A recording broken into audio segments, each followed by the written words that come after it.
आज की कहानी राजस्थान के जिला खेजड़ी की है। कहा जाता है कि इस जिले में एक ऐसा पोस्ट ऑफिस है जो सालों से वीरान पड़ा है, लेकिन आज भी वहां एक चौकीदार पहरा देता है। लेकिन ये चौकीदार इंसान नहीं, बल्कि भूत है। जी हाँ, चौकीदार का भूत। आइए सुनते हैं। तो दोस्तों, अपना अगला प्रोजेक्ट उसी पोस्ट ऑफिस वाली कहानी पर करते हैं। लोगों को भूत प्रेतों में वैसे भी बड़ी दिलचस्पी रहती है। अगर इस पर एक डॉक्यूमेंट्री बने तो अच्छा फायदा होगा। बात तो तुम्हारी बिल्कुल सही है, लेकिन मैंने सुना है उस पोस्ट ऑफिस के अंदर कोई जा ही नहीं सकता। अगर कोई जाता है तो वहां चौकीदार का भूत उस आदमी का गला काट देता है।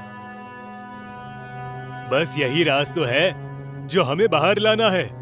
हर कोई उसके बारे में जानना चाहता है, लेकिन अनफॉर्चुनेटली इंटरनेट पर उसकी कोई भी जानकारी या तस्वीर मौजूद नहीं है। इसलिए हम वो पहले शख्स होंगे जो पूरे लोकेशन की सच्चाई लोगों के सामने लाएंगे। हाँ, और इससे शायद प्रोडक्शन वाले हमें प्रमोट भी कर दे। बिल्कुल दोस्तों, तो बस इंतजार करिए कल रात का। जितनी जल्दी हो सके अपना काम खत्म करके इसे पब्लिश कर देंगे। अरे लेकिन इतनी जल्दबाजी करने की क्या जरूरत है? वो भी सीधा कल। थोड़ा आराम से चलते हैं। आराम से चलोगे तो बॉस हमेशा के लिए आराम दे देगा। तुम्हें तो पता ही है कि उस पोस्ट ऑफिस पर बहुत सी एजेंसीज की नजर है। इससे पहले कोई और वहां जाकर झंडा गाड़े, हमें तैयार रहना होगा। ठीक है, फिर सब लोग अपनी अपनी पैकिंग कर लो। कल सवेरे निकलते हैं। सवेरे मतलब हम पहुंचेंगे शाम को और काम होगा रात में। ऐसा क्यों? हम इस प्रोजेक्ट पर दिन में भी तो काम कर सकते हैं ना। तुम्हारी अक्ल क्या तुम्हारे घुटनों में है? भाई, ये भूतिया प्रोजेक्ट है। इसमें मजा हमेशा रात को ही आता है। वैसे भी दिन में जाने पर मनाही है। अब ज्यादा सवाल मत करो और सारे जरूरी इक्विपमेंट्स कैरी कर लेना। Camera, notepad, reel hand gloves और बाकी अपनी अपनी सेफ्टी इक्विपमेंट्स भी। इसके बाद अगले दिन चारों लोग उस भूतिया पोस्ट ऑफिस के लिए निकल जाते हैं। सफर तो ठीक ठाक ही गुजरा, लेकिन रास्ते में उन्हें एक दो जगह काफी कड़े ट्रैफिक का सामना करना पड़ा। किसी तरह रात के 8 बजे तक वो सभी उस भूतिया पोस्ट ऑफिस के करीब पहुंच गए। सब लोग मेरी बात गौर से सुनो। वैसे तो हमने पहले भी कई भूतिया प्रोजेक्ट्स पर काम किया है, लेकिन सतर्कता हमेशा जरूरी रहती है। सब लोग साथ रहना और पूरी तैयारी में रहना।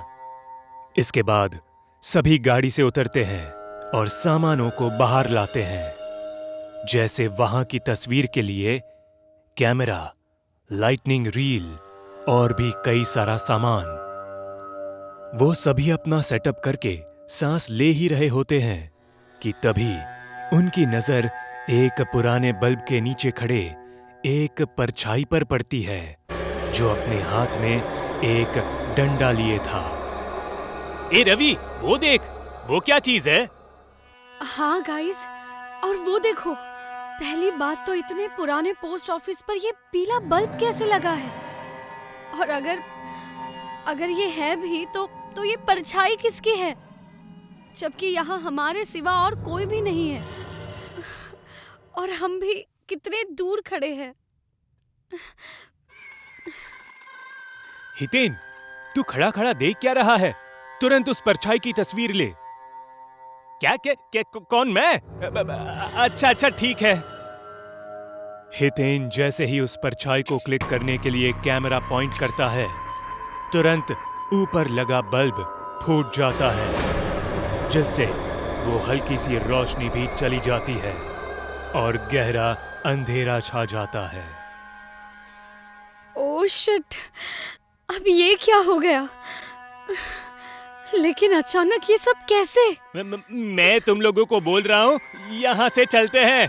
तुम्हें मालूम है ना, वो चौकीदार यहाँ आने वालों का सिर धड़ से अलग कर देता है। सभी थोड़े डरे होते हैं, लेकिन रवि उनको मोटिवेट करने लगता है और कहता है, हम लोग इतनी स्ट्रगल करके यहाँ तक पहुंचे हैं और अब क्या खाली हाथ लौट जाए? नहीं नहीं, बिल्कुल नहीं। लेकिन कोई भी रवि की बात नहीं सुनता और सभी पीछे हटने लगते हैं। तभी रवि बोलता है, गाइस डरो मत, मुझे पता था ये जगह हॉन्टेड है, इसीलिए प्रिकॉशन के तौर पर मैंने अपने साथ ये मैजिक स्टोन रख लिया है। ये हमारी रक्षा करेगा। चलो अब अंदर चलते हैं। उस मैजिक स्टोन के सहारे सभी पोस्ट ऑफिस के अंदर जाने को तैयार हो जाते हैं।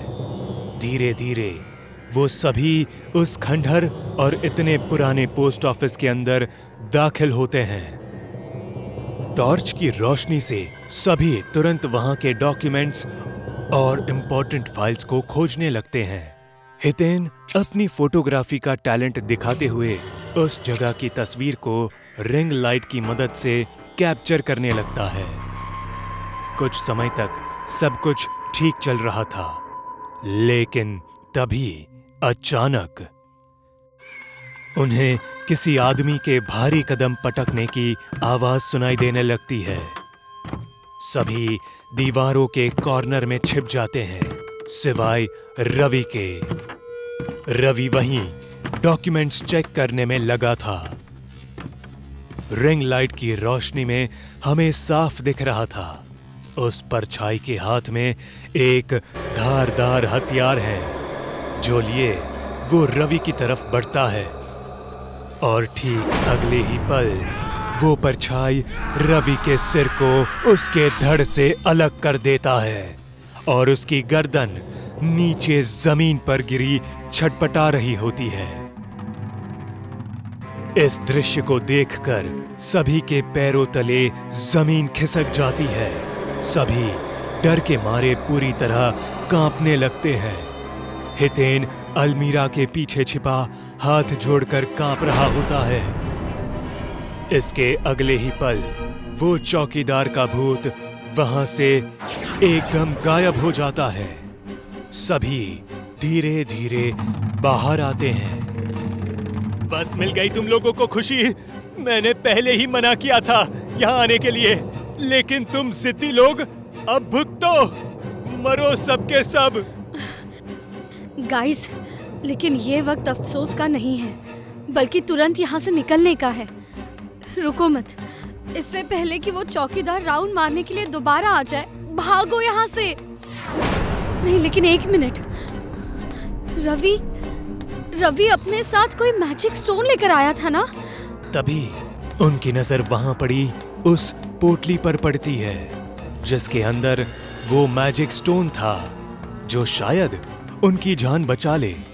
जब वो लोग पोटली खाली करते हैं तो उसमें से महज मामूली पत्थर निकलते हैं, जिससे वो समझ जाते हैं कि रवि ने सिर्फ उन्हें बहलाने के लिए मैजिक स्टोन का बहाना दिया था।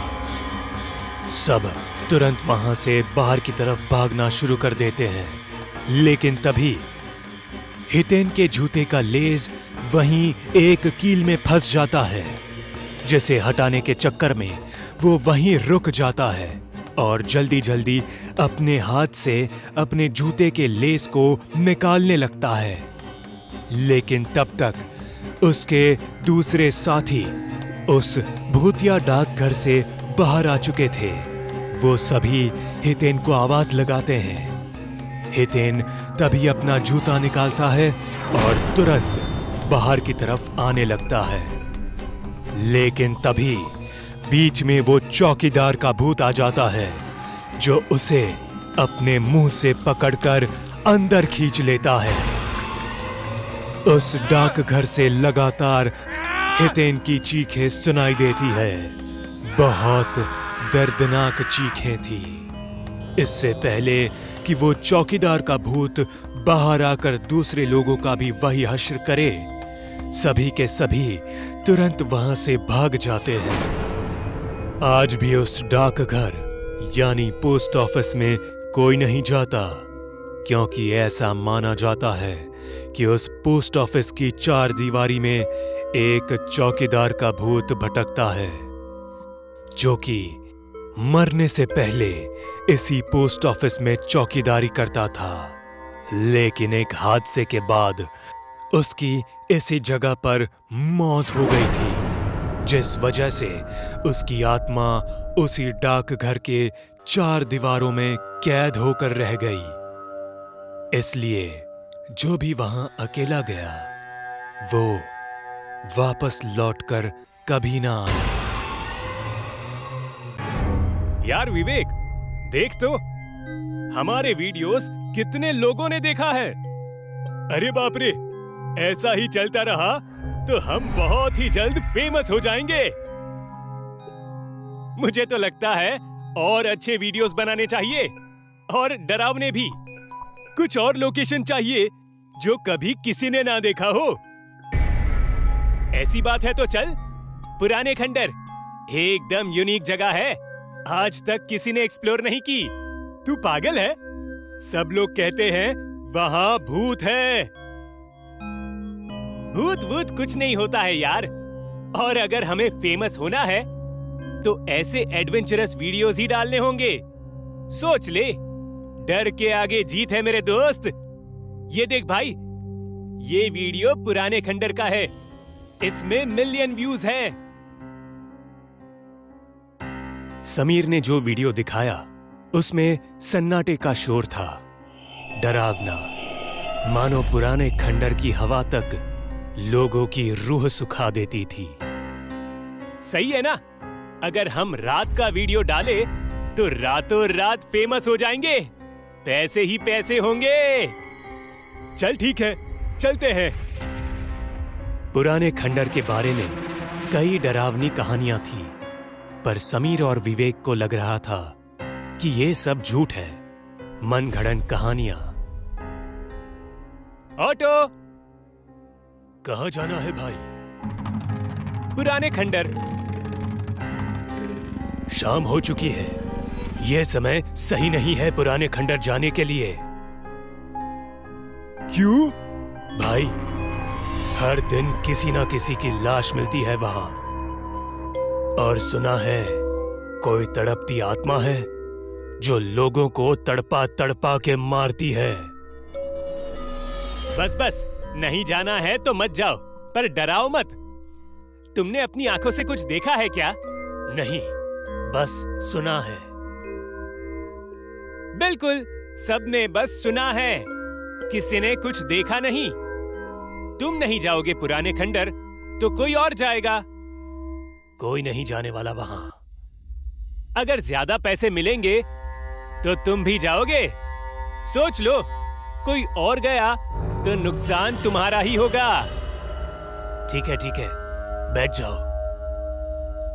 आखिरकार समीर और विवेक ने ऑटो वाले को पुराने खंडर जाने के लिए मना ही लिया। इनमें से कोई नहीं जानता कि इनके साथ आगे क्या होने वाला है।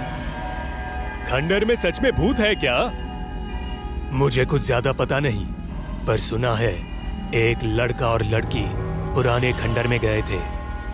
लड़की शादी से पहले ही गर्भवती हो गई थी। ये राज सबके सामने आ जाने के डर से लड़के ने लड़की को तड़पा तड़पा के उसी खंडर में मार दिया था। सही कहानी है। मेरी फट रही है और तू हंस रहा है। तू पागल है? मैंने तो ये भी रिकॉर्ड कर लिया है। बिल्टअप मिलेगा दोस्त। और बेवकूफ, डरना बंद कर। अगर उस लड़के को वो बात राज रखनी होती तो अभी सबको पता थोड़ी ना होती। सब कुछ मनगढ़ंत है दोस्त।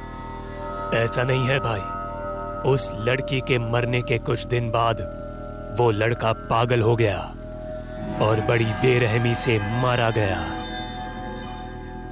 ये सुनकर विवेक स्तब्ध हो गया। उसे डर लग रहा था। भाई, हम यहां पहुंच तो गए, हमें बस थोड़ी देर का ही काम है। वीडियो बनाकर वापस चलते हैं। ठीक है, तुम लोग यहीं उतर जाओ। मैं खंडर के अंदर नहीं जाऊंगा, यही तुम्हारा इंतजार करूंगा। ऑटो वाले को वापसी का भाड़ा मिलने वाला था। यह सोचकर वो रुक जाता है। समीर और विवेक खंडर के अंदर जाते हैं। खंडर बहुत ही शांत था, मानो सन्नाटे में भी शोर था। वाव, क्या खंडर है! आजा, वीडियो बनाएंगे। खड़े खड़े देखता ही रहेगा या अंदर भी चलेगा? समीर वीडियो शूट कर रहा है। हर तरफ अंधेरा ही अंधेरा है और अचानक उसे चमकती लाल आंखें दिखती है। चीख सुनकर जब विवेक पीछे घूमता है तो उसे भी वही लाल आंखें दिखाई देती है। दोनों सहम जाते हैं और अपनी जान बचाने के लिए भागने लगते हैं। लेकिन जब वो गेट पर आते हैं तो गेट बंद था। अरे भाई, बचाओ बचाओ हमें! ऑटो वाला डर जाता है। मैं बोला था अंदर मत जाओ। अरे भाई, वो सब छोड़ो, हमारी मदद करो पहले। ऑटो ड्राइवर, समीर और विवेक तीनों मिलकर गेट खोलने की कोशिश करते हैं, पर वो गेट उनसे खुल ही नहीं पाता। तभी अचानक किसी के कदमों की आहट सुनाई देती है और कोई औरत समीर को घसीटते हुए खंडर के अंदर ले जाती है। बचाओ मुझे, बचाओ! ये देखकर विवेक और ऑटो ड्राइवर हक्के बक्के रह जाते हैं। वो लोग पल भर के लिए सुन्न पड़ जाते हैं। समीर की चीखें उनके कानों में गूंज रही है। भैया, मुझे बचा लो, मैं तुमको बहुत पैसा दूंगा। मुझे बचा लो, प्लीज प्लीज बचा लो भैया। पैसों से ज्यादा मुझे अपनी जिंदगी प्यारी है। मैं जा रहा हूँ। भैया प्लीज बचा लो भैया, बचा लो भैया। ऑटो ड्राइवर ऑटो में बैठने ही वाला होता है कि अचानक गेट खुल जाता है। ऑटो ड्राइवर पीछे मुड़कर गेट को देखता है तो विवेक वहां नहीं होता। अरे ये कहाँ गया? कहीं इसे भी उस आत्मा ने मार तो नहीं दिया? हे भगवान! ऑटो ड्राइवर अपने ऑटो के पास बढ़ता है तो देखता है कि विवेक ड्राइविंग सीट पर बैठा है। तू यहाँ कैसे? विवेक कुछ नहीं बोलता, बस ऑटो ड्राइवर को घूरे जाता है। चल छोड़, चलते हैं यहाँ से जल्द निकलते हैं। पीछे बैठ जा, जल्दी कर। विवेक उसकी एक नहीं सुनता और जब ऑटो ड्राइवर विवेक के पास आता है तो विवेक उसका हाथ मोड़ने लगता है। अरे अरे, ये क्या कर रहा है? कर नहीं रहा, कर रही है।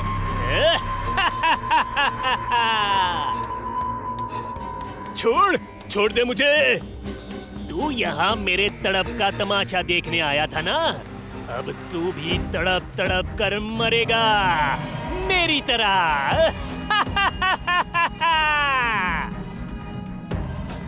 अरे नहीं, मुझे जाने दो मुझे।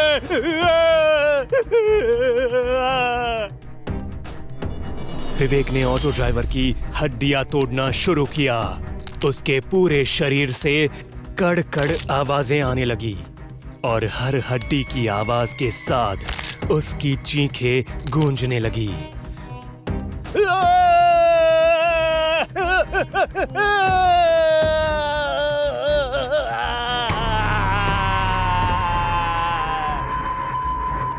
और आखिर में विवेक ने ऑटो ड्राइवर की सारी हड्डियां तोड़कर उसको मार दिया। अब बस विवेक जिंदा था। विवेक हंसता हुआ खंडर से खाई की ओर बढ़ने लगा। मुझे तड़पता देखने का लोगों का शौक कभी पूरा नहीं होगा। मैं सबको तड़पा तड़पा कर मारूंगी।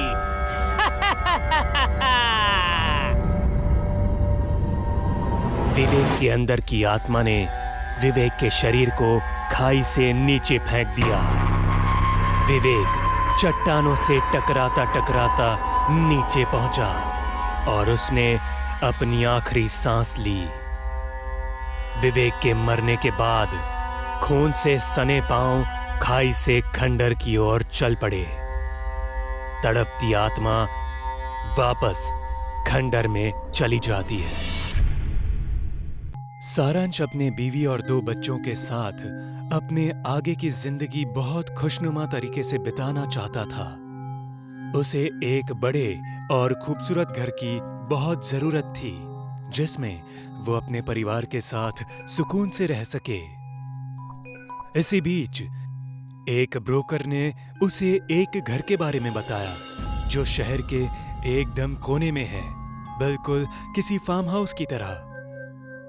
घर तो वाकई सुंदर था, लेकिन समस्या यही थी कि ये घर शहर से थोड़ा दूर एकदम सुनसान इलाके में था।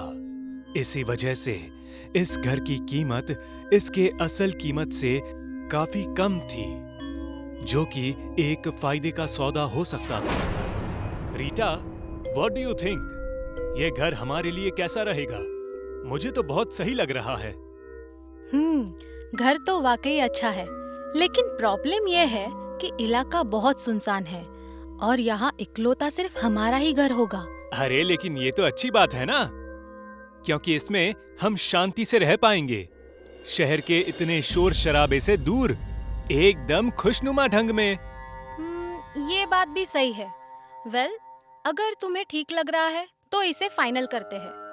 और नहीं तो क्या, इतना सुंदर और बड़ा घर, वो भी इतनी कम कीमत में। ये तो वाकई लाजवाब सौदा है। और वैसे भी अगर कोई परेशानी हुई तो हम तुरंत निकल जाएंगे।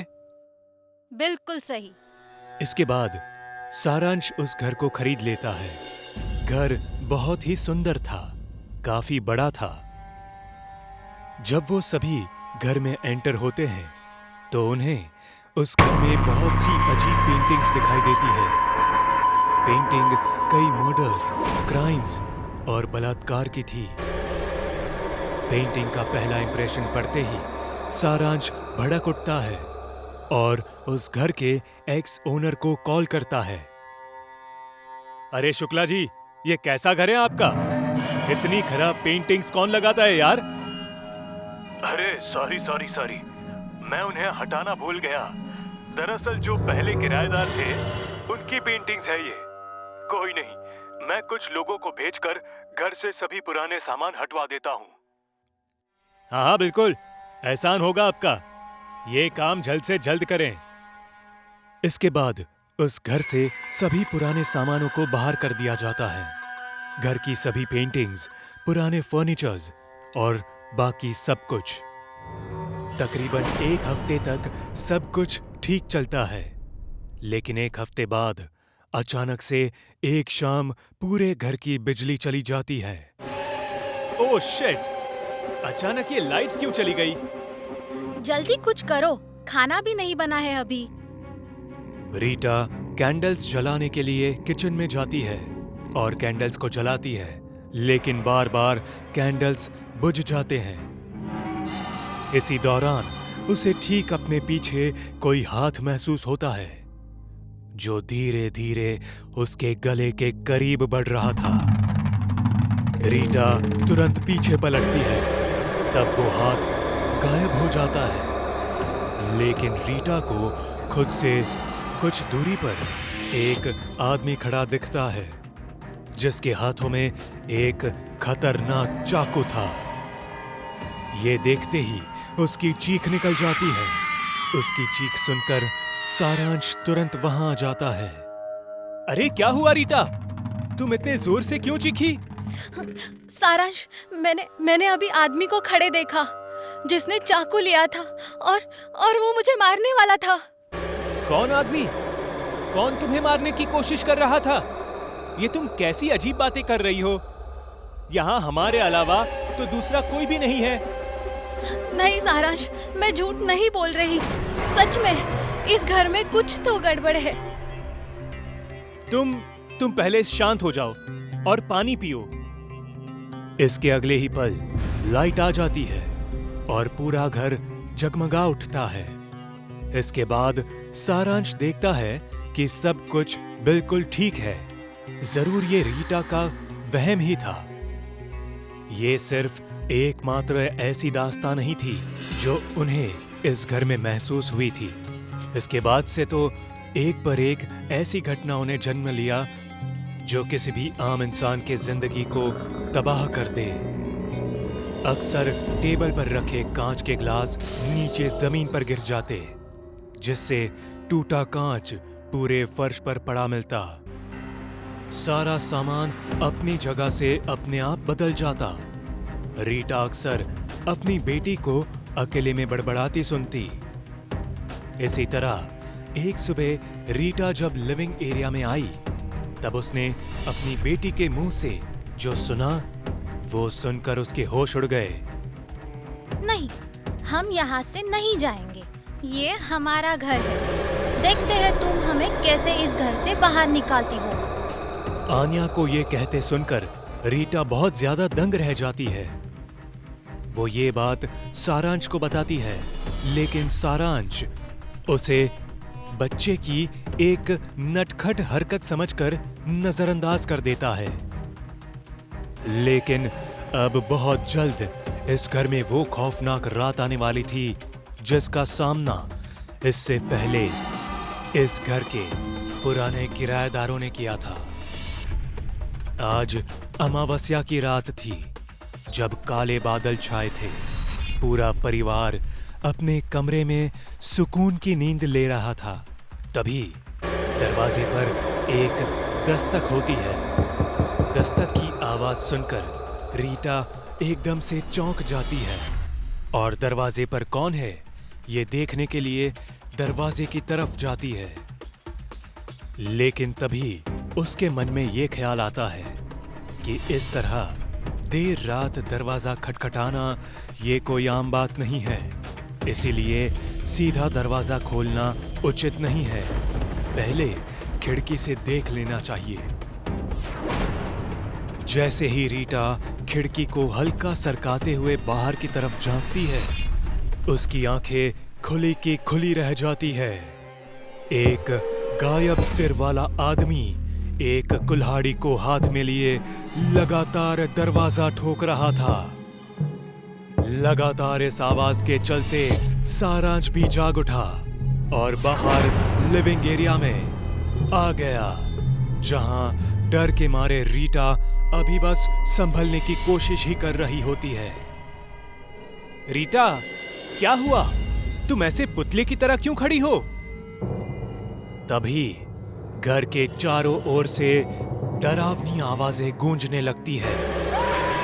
अचानक ये सुनकर सारांश भी एकदम सकपका जाता है। तभी उसकी नजर सामने रीटा पर पड़ती है, जिसने अपने सभी बालों से मुंह को ढक लिया था। इन आवाजों के बीच अचानक उसे अपने बच्चों का ख्याल आता है, जो रूम में अकेले थे। सारांश भागता हुआ अपने रूम की तरफ जाता है, लेकिन दरवाजे पर पहुंचते ही उसे एक तेज झटका लगता है। वो देखता है उसके बच्चे के अंदर किसी दुष्ट आत्मा का प्रवेश हुआ था और वो रूम की दीवारों पर किसी छिपकली की तरह चल रहे हैं। ये देखकर वो एकदम सुन्न पड़ जाता है। घर के वातावरण से आती वो डरावनी चीखें रुकने का नाम ही नहीं ले रही थी। सारांश भागता हुआ एक बार फिर नीचे रीटा के पास जाता है, लेकिन रीटा तो वहां से गायब थी। तभी अचानक पूरे घर में अंधेरा छा जाता है। ठीक उसी वक्त कोई धीरे से सारांश के कंधे पर हाथ रखता है। जब वो धीरे से पीछे मुड़ता है तो वो रीटा थी, जिसकी आंखें अब लाल हो चुकी थी और मुंह के अंदर से दो नुकीले दांत बाहर आ चुके थे। वो सारांश को सीधा गर्दन से उठा लेती है। अरे, ये तुम क्या कर रही हो रीटा? क्या तुम पागल हो गई हो? आह! जिस तरह एक रात हमारे परिवार को बेवजह मार डाला गया, ठीक उसी तरह इस घर में आने वाला कोई भी परिवार सुखी नहीं रह सकता। तेरे बीवी बच्चे तो पहले ही मारे जा चुके हैं और अब तेरी बारी है। इतना कहते हुए रीटा सारांश को एक तेज रफ्तार से सामने पिलर्स की तरफ फेंक देती है, जिससे उसे गहरे जख्म लगते हैं। और फिर रीटा एक धारदार चाकू लिए उसकी तरफ बढ़ती है और फिर उसके जिस्म से बची कुची जान भी बाहर निकाल देती है। कहते हैं जब भी आप अपना घर खरीदो तो अच्छी जांच पड़ताल जरूर कर ले, क्योंकि कई घरों की कहानियां बहुत भयानक होती है, जिसका अंजाम कल्पना मात्र से शरीर में खौफ की नदियां बहने लगती है। इस परिवार के साथ भी कुछ ऐसा ही हुआ। ये भी निशाना बने एक ऐसे घर का जो कि श्रापित था। उस श्रापित घर का इतिहास कुछ इस प्रकार है कि कई सालों पहले इसी घर में एक परिवार रहता था। अब क्योंकि ये घर शहर से एकदम हटकर एक सुमसाम इलाके में बसा था, तो इस वजह से इस घर को निशाना बनाना लुटेरों के लिए आसान था। एक रात कुछ इसी तरह दस्तक सुनने के बाद परिवार के लोगों ने दरवाजा खोला। तब 2 लुटेरे अंदर दाखिल हुए और उन्होंने पहले तो सारे धन जेवर लूट लिए और हाथापाई के दौरान पूरे परिवार को मार डाला। तब से ये घर पूरी तरह से श्रापित हो चुका है और जो भी यहाँ रहने आता है वो जिंदा नहीं बचता।